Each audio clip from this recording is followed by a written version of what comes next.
Yeah, and Carlos, I'll let you know. I've got to drop right at the bottom of the hour, so I'll just go away quietly. And Okay, no problem. And thank this you. is pretty informal. Or the way I don't know if you guys have joined some of the other calls. Yeah. Okay, and we can get started while others join if they join, because again, sometimes more people can or are not able to join. But my goal is to be a resource and try to give you as much insight based on what you're interested in. I can talk a lot, so you just tell me what area you would like to have a little bit more information, or what's been my experience. And it would be very helpful if at least at the very beginning, if just in like just in a minute or even less, if you guys feel comfortable giving me an idea of like your background, just to have some context, and it might be helpful as I go, or as I share some of the information. That'll be very helpful. So Kevin, what if you don't mind sharing a little bit of your background? Yeah, no, not a problem. I've been in tech for a long time, in various sales roles. I'm tired of it. I'm ready to get out of it, and I'm looking at different opportunities. I've wanted to look at things for a long time, and finally have the impetus to do so. So I'm trying to evaluate what's going to be the next step for me.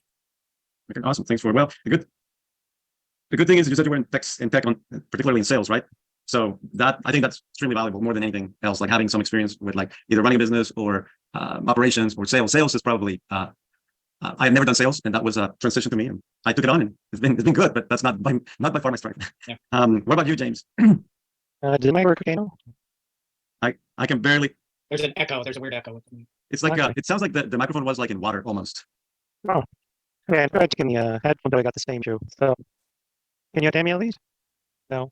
I mean, we can hear you, but it sounds like it's a machine talking, and like you said, it sounds like it's underwater, so we can't make out what the words are. Is that better or no? That see Microphone? No. now it seemed to be better. Yes. Uh, speakers not. So you can hear me okay? Now it's Now we can hear you. Yes, perfect. Anyways, I am up in Ottawa, Canada, and I am a business analyst consultant for federal government. And so I basically been running this for 20 years, and I'm about to retire, and it's like no legacy or anything. So I'm looking more to get into a franchise. Well, franchise mainly because it'll be going a lot faster. I don't spend a lot of time startup anything. And so I'm in it with my son, who's the manager now, and so we're looking at getting together in the Canadian space to get this up and right, get something working together. So I can get older, pass it up to him, and pass on what I know, or what I got from him, maybe. Okay, good. Thanks for sharing. So Canada, great. There's several kitchen tune-ups coming that have joined very recently, and they're doing well from talking to them in the last conference. I've met several I would say new franchisees, and they seem to be doing well. So all right, is there anything in particular that either one of you would like to know, or a little bit of specifically? Yeah, I mean, for me, there's always an interest in the financials because there seems to be such a wide array of how the business is managed financially, what your goals are financially, and how you're able to pull that off. So that's probably the biggest difference in all these for me, is trying to understand the differences there. Sure, I can share some of it in the I would say at a high level. So I started operations in August of 2021, but really I did training in June, and as I was finishing training, the website went online, and then I started getting sales calls like as I was finishing. I actually sold my first project in July. So I would say activity has been good. I've learned a lot along the way in the last not quite 2 years, but year and a half. As far as financials, my focus was, so I got 3 franchises in Atlanta, and they're all in the metro area. If you're familiar with Atlanta, it's like you have the perimeter 285, which is a circle. My 3 territories are basically the top half of that circle, with a little bit of extra like outside the perimeter. And there's other franchisees that I share boundary at. There's 4 of them, all kind of around, and we have a great relationship. That's one of the great things, and what really also it was an incentive. I think the culture of support when I was looking at some of the other franchises, it was actually very competitive. Like nobody else wanted to talk to me in the area. They were like, I was not even already on board, and I was already kind of a threat.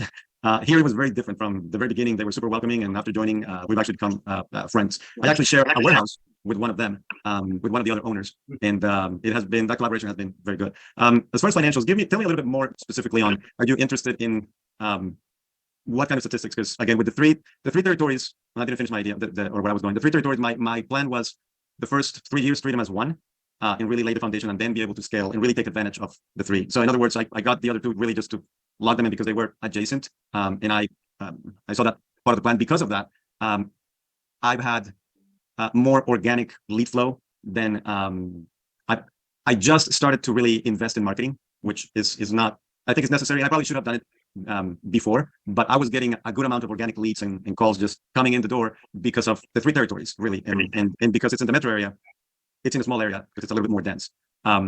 So as far as financials, I mean, what are you more interested? Like so far, like performance, what has been like? I can share what's been my Yeah, your revenue and how much you're taking out of the business and how you're taking it out. the gross profit. So the way I Not gross profit, right? So the top line revenue and then how you're taking money out. Are you paying yourself salary? Or are you just flowing it to earnings? And how much you, in combination of those, are taking out of the business? So I established a salary for myself from the beginning when I started operations. And to start up, I mean, I set up a rule that starting operations, but have at least one sale to justify. And then from that point on, there's been many others. But so since day one, I don't pay myself commission. I don't take any money. Everything stays in the business. I keep personal and the company completely separated as far as financials and I think for the most part, as far as I know, most if not all owners in KTU do the same thing. I give myself a good salary. It's a 6 figures, low 6 figures, which still I took a pay cut from what I was doing, and I knew I was going to have to do that at the beginning. My goal is again 3-4 years, then I can reevaluate that. And to answer your question, I'm not taking anything. The first year I sold close to right under 200,000, and again that was August through December, and I was a one-man show for the most part, so it was a lot to keep up. I added staff between December and the beginning of 2022, an office manager, a dedicated salesperson, and an installer, and started establishing connection or relationships with dedicated contractors that, let's say they're contractors, but they only work with either me or another kitchen tune-up in the area. Since we share a warehouse, we also share some of the resources with one of the other owners, and that way that gives us a little bit of flexibility, and we pay them by the hour. So while they're not officially full-time employees, there's about 5 of them that we maintain busy 40 hours a week, and then we adjust and we just check with each other. So first year was the sales were a little bit under 200,000. The second year, which was my first full year, 2022, my goal was to get to 600, and I was just short of it, like 650, and I got to I think 575, 580. Those were my sales. And during that time, you had a paid salesperson and a paid office manager operations person. So the only salaried people that, let's say, at the very beginning, I had a full-time installer, and he ended up leaving, and actually it was a good thing, because again, the way we're working now with the this model, having a pool of dedicated, trained kitchen tune-up employees. I mean, again, they only work with us, but we pay them by the hour. It has worked very well for us, and also it works well for them. Yeah. That's an area. The only other person that I have that I have to give a salary is my office manager. The dedicated salesperson, she's completely commission based. She is considered a full-time W2 employee, but I give her 10% of her sales, taking out tax after tax and royalty. So tax and 7%.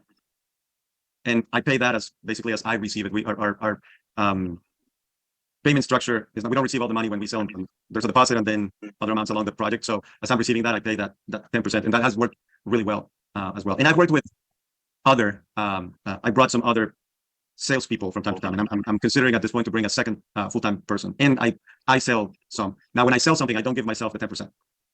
Right. But I try to factor that in just for the financials of every project. Yeah, the compensation for salespeople at 10% seems to be pretty common, and commission only. I've heard a lot of people in kitchen tune-up say that's the model. If you find the right person, it can work really well. Yeah, and I think at the beginning, I came from from corporate America, and it was a different world. And I thought, well, is it like, can you find a good person that is really going to do it this way? And I talked to several people, and I'm glad I listened, because that is definitely the way to do it.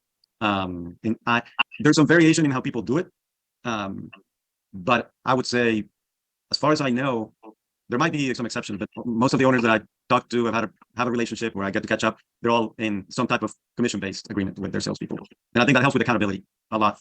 Yeah. Okay, that's helpful.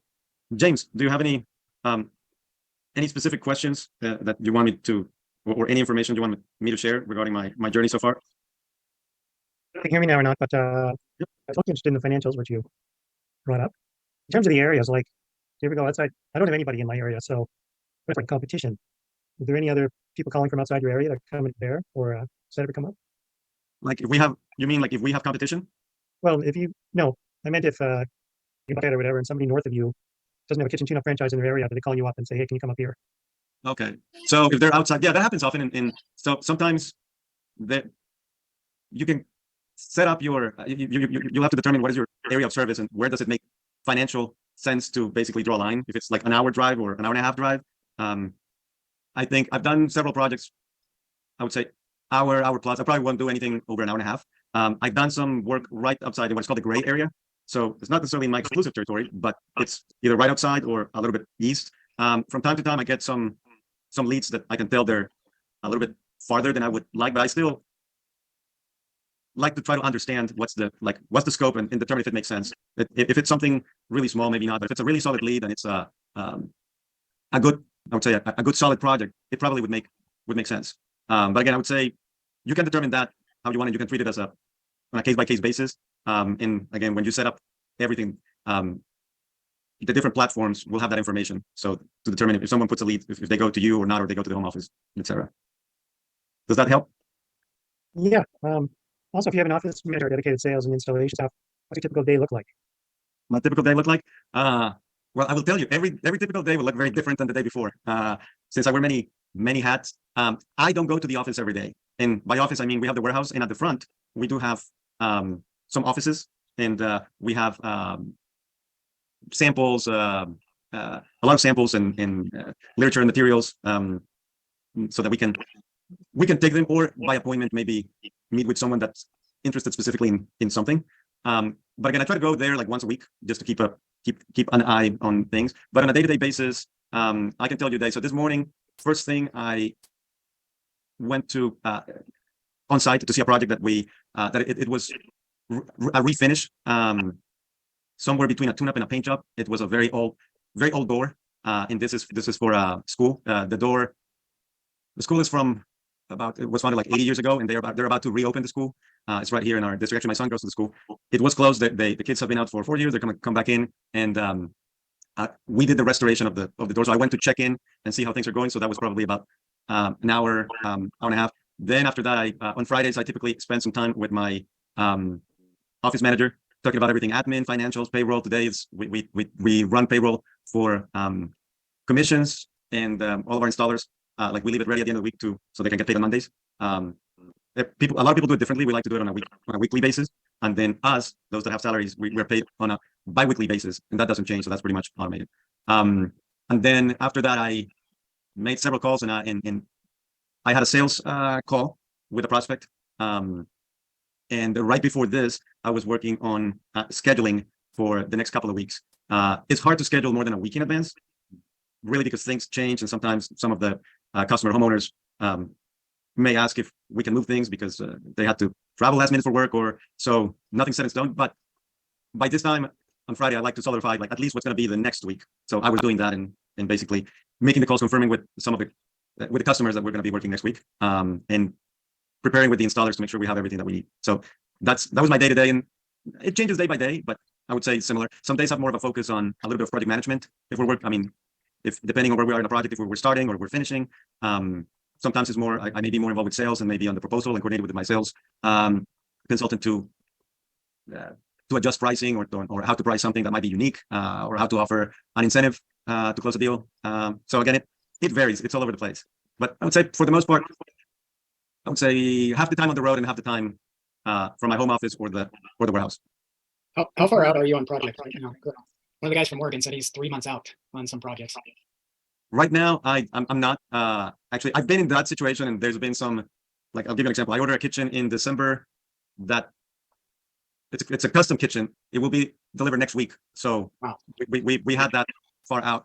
We're not probably now. We're looking at installing that mid-May. So as of right now, usually I would say I'm like 6 to 8 weeks out, and that's good. When it's more, then I may need to start evaluating if I need to maybe some more resources, or we don't like to keep people waiting. It also depends on the products, like the lead times. But for the most part, I would say that's one of the things that I've shifted, and I've become a lot more diligent, is try to organize and schedule expectations and everything for the most part, so that once we get the materials or the products, within 2-3 weeks at the most, we're installing. That's ideal. In some cases, we may do even before, like right as they arrive, just if it makes more sense to fit something in advance of starting, like a full kitchen, for example, a small refacing, then a full kitchen, then we'll do that. We're actually doing that next week. I'm going to get the product on Monday, and I'm starting the project on Monday. And that's fine because the first 2 days we have to do a lot of other things before getting to install the actual product. So that's not a problem at all. I apologize. I'm gonna have to leave. Thank you so much. No, not a problem. The only other thing I want to ask you, do you have any networking at the meetings or do any outreach to try to dig up new clients or customers? Sorry, the first part was cutting off a little bit. I heard about the outreach, but what did you say at the very beginning? Do you have any networking or Networking. So yes, I